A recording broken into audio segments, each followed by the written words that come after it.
Eric Foreman, don't you dare throw those shoes away. I just can't keep them, Kitty. Every time I wear them, I'll feel Bob touching my feet.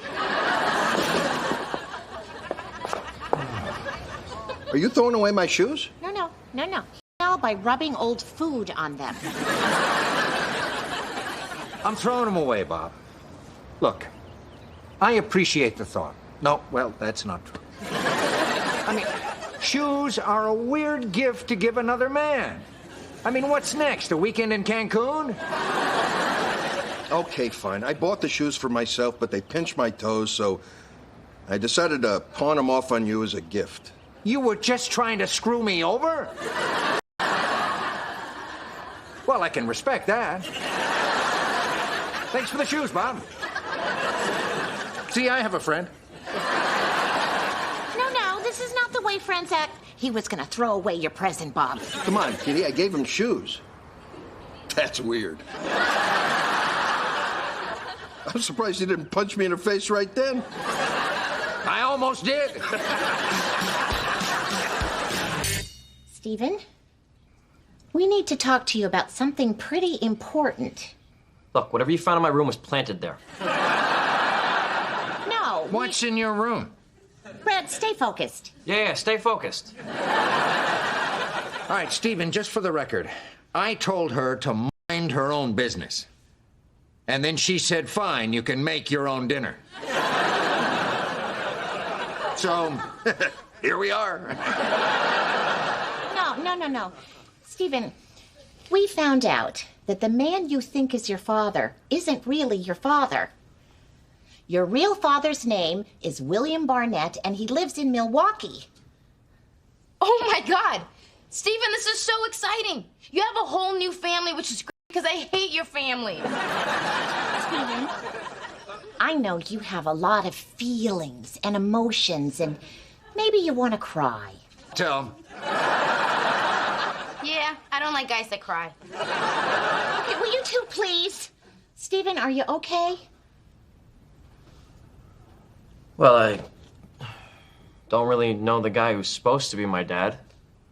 And obviously, I don't know this new guy. So I don't really care. Oh, but Stephen, you have to care. What if you knew Dad is something amazing, like a doctor, or the guy who owns the Love Boat? That didn't go well. What'd you want to happen? Well, I thought he would be happy to hear about his dad. We'd all go to Milwaukee, and then his rich new father would be so thrilled to see him, he'd buy me a fur coat.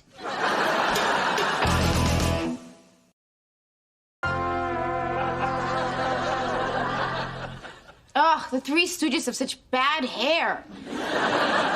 You know, I wish I could go back in time for just 10 minutes and hand out combs and brushes. Guys, can we focus here? I gotta figure out if I'm the stooge or not. Well, why don't you just, ask your captain or something? He won't tell me. That's the whole point. I gotta get a look at my file, which means I gotta break into the police academy. Okay. You see how you took something that made sense and then made it weird? That's part of the problem. That's what I like about you, Kelso. You can make a mess out of anything. I'm in. Yeah, well, not me. Breaking into a place where they train people to shoot you if you break into a place. Come on, Eric, we're a team. Yeah, Michael's the looks, Steve's the brain, and your house has food. Hey, remember when we shoplifted those baseball cards? We were 12 years old. And I didn't shoplift anything. That's right, you went home and told your mommy. You mama's boy. Well, did you want that on your permanent record? Yeah, I didn't think so, mister. Oh, God, I am a mama's boy. I'm in.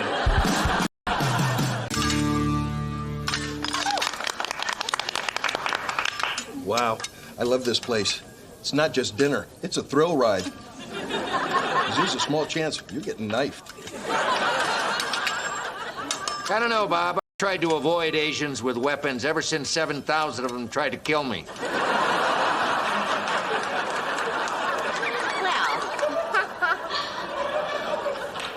Well, It's thanks to the work of brave men like you that America's enemies are working here for minimum wage.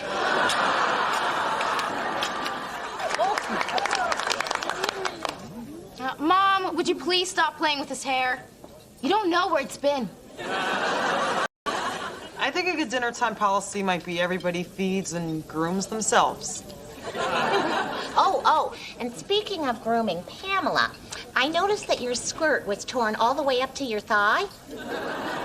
No, I actually bought it this way. See, most skirts are only slit up to the knee, but I think people want... Here comes the waiter.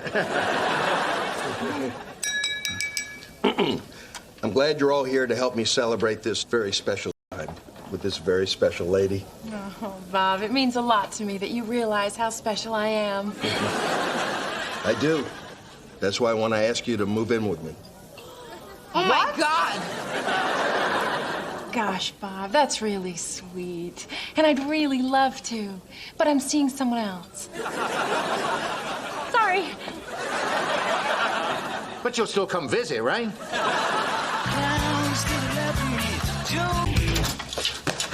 Simpson, I'm here. Where's on the trampoline? Sorry, Michael, there is no cat. Is there at least a trampoline? Please, have a seat. Tater tots. You know, the last time the hub had tater tots was when? Susie, got your message. Where's the bouncing kitty? What's he doing here? Okay, I've called you here because it's time you two talk things over. And I've used tater tots to recreate one of your happiest times together. Oh, look. There's a really big one. That's not a tater tot, that's a tater giant. I look at your jumbo tot and I feel nothing. I, too, resist your tot. Oh, loyal and sweet and innocent. And Fez, Michael's great, too. He's pure and strong and more man than I've ever seen in one pair of hands. Hey, he's not so pure. He's expecting a baby with another woman. What? Well, he's not so innocent. He's married. What? Oh, my God, you're both disgusting. I don't want either one of you. And you really missed out because I spent a semester in France and I do stuff American girls think is gross.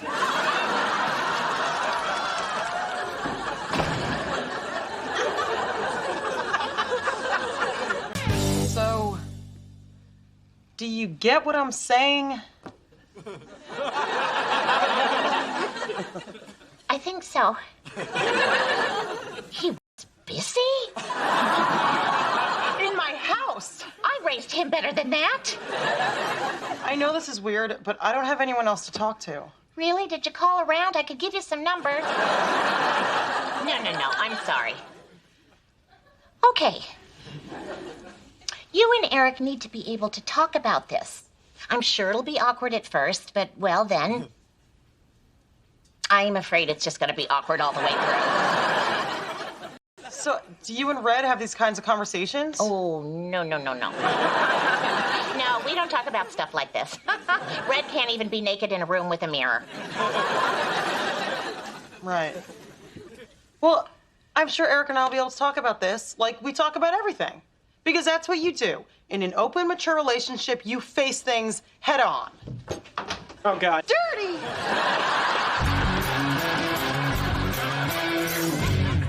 Okay, Brooke. Here's the thing. We should date. Michael, I'm pregnant with your child. Pretty much the best and worst things about dating have already happened to us. Okay, but we missed out on all the in-between. Like, okay, we need to spice up our illegitimate pregnancy with a little romance. I mean, look how much we have in common.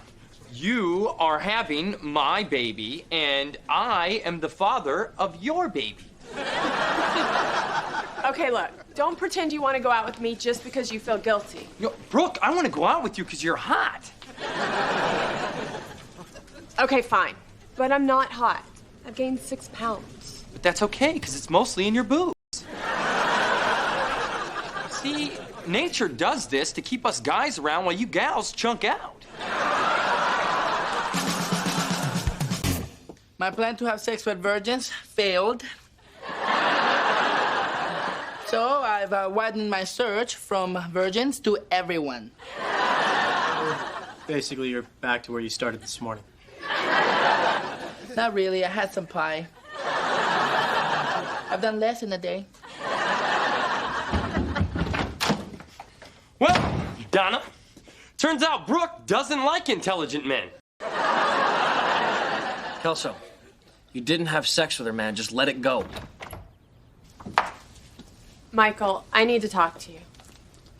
Yeah? About what? About our night together at the Molly Hatchet concert.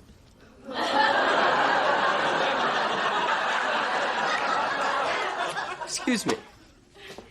Burn! Burn! Burn! Burn! Burn! Burn!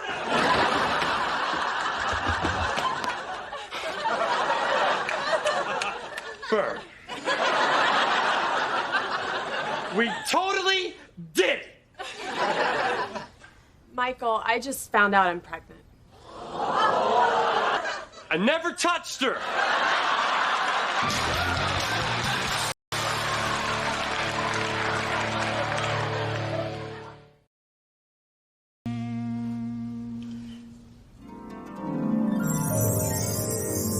Donna, happy 5th anniversary! Hey, I want you to put on your best dress because there's another sequel to Star Wars. And Mr. and Mrs. Eric Foreman are going to be first in line. What's going on? I'm leaving you, Eric. What? We could see the new Jane Fonda movie instead. Eric, I'm miserable. How can you let me settle for this? But you said this is what you wanted. Well, I was wrong. I guess I was just trying to make you happy, and I forgot about myself. I mean, I wanted to see the world, not the inside of a trailer. But Donna, I love you. I love you too, but it's not enough. Goodbye, Eric. Oh. I'm sorry. Yes, you can just squeeze through there. Thank you. Hey, foreplay. Casey? Yeah. Your mom said I could bunk here. Don't worry about it. As soon as everybody's asleep, I'm gonna head over to your sister's room.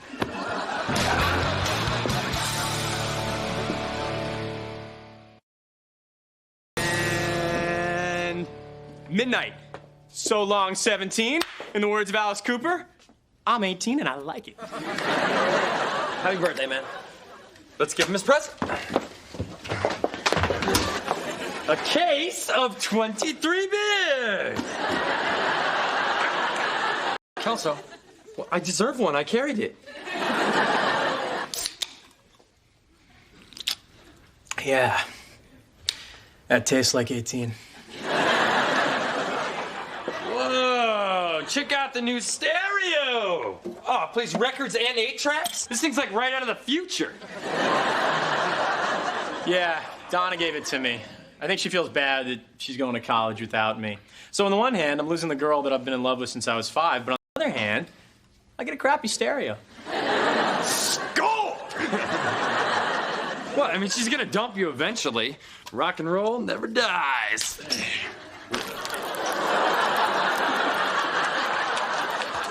Kelso, Donna and I are fine, okay? I mean, she's waiting until the very last bus to go to school tomorrow so we can spend every minute of my birthday together. We're just gonna make this work. Eric, long-distance relationships don't work. Just ask my girlfriend back home. Fez, you have a girlfriend back home? No, don't you listen? Long-distance relationships don't work. You got... All right, everybody. Only 12 signatures to the end of what I like to call the shame.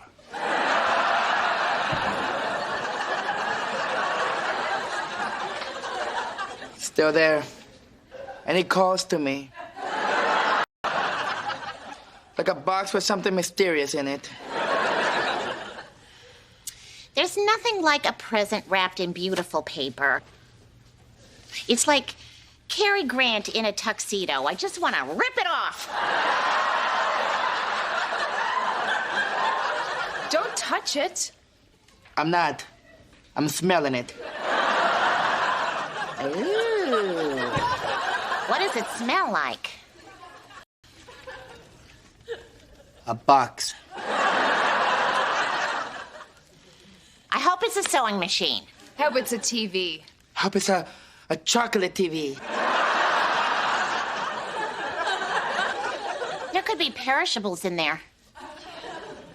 Oh my God, what if it's a puppy?